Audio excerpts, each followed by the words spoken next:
Do you want to know how to survive the most common case of kidnapping in Mexico? For today's video we brought a specialist from Mexico, Omar, and he just showed us how the usual kidnapping looks and how to avoid it. So if you don't want to be kidnapped, keep watching.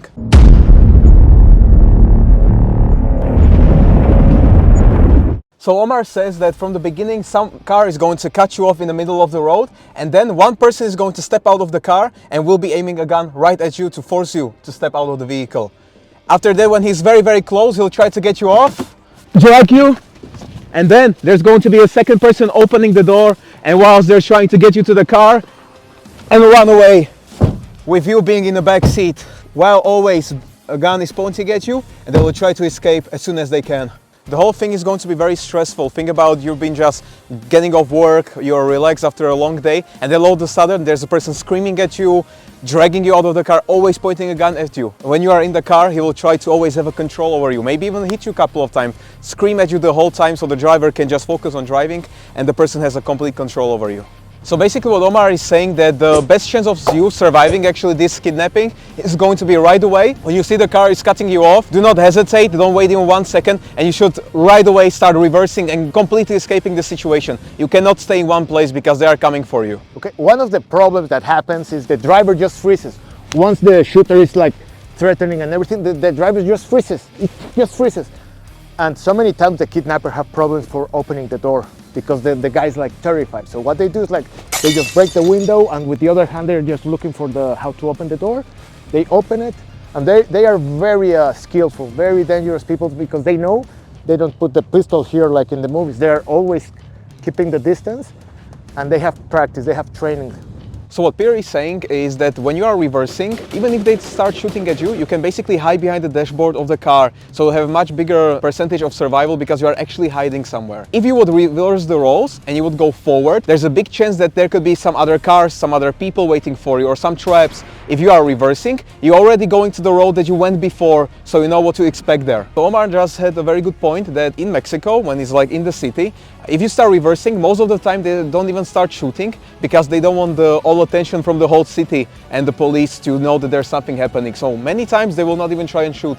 Okay, so you froze in the first segment of the kidnapping, and now you are frozen in car and the bad guy is coming with a gun. Of course, he's not going to be stupid and just pointing at you like an idiot, of course.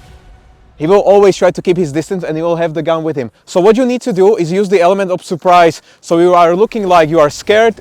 They will try to get you out of the car, and once they are pulling you, now is your chance because you can use the momentum.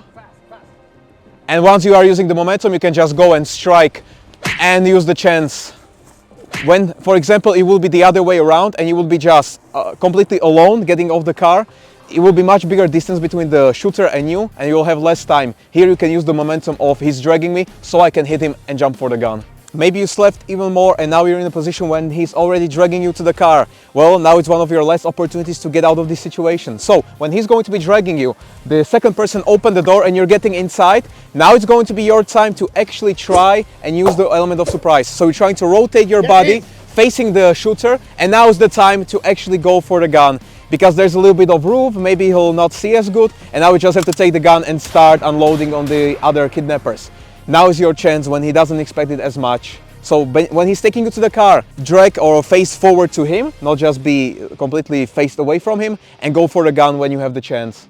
So the solution here, if you are maybe some lady or maybe not a warrior, you kind of have to risk it all, because if they will take you alive, there's going to be very hard time waiting for you. So you just have to risk it all. What do we mean by that is when the person is actually taking you to the car, now you just have to risk it all and count that the second door is going to be open, and you just have to go sprint away. Of course, we are not saying that there's not a chance that he will not shoot at you, but now you're in a car, you got the very last seconds to completely escape this situation. You gotta take it. So what Omar is saying right now is that it's very common. They can even kidnap you in your own car. So they will try to take you from the front seat to the back. And now is your chance, if you do carry a gun on you, to try and go for your weapon. The weapon was hidden, they didn't have that much time to actually search for it, so you just have to grab your opportunity and shoot whenever you can. Your chance number one when you're entering the door, but there's a second option when you are getting into the car. So it looks like this. So now he's dragging you to the front and he's trying to get you there.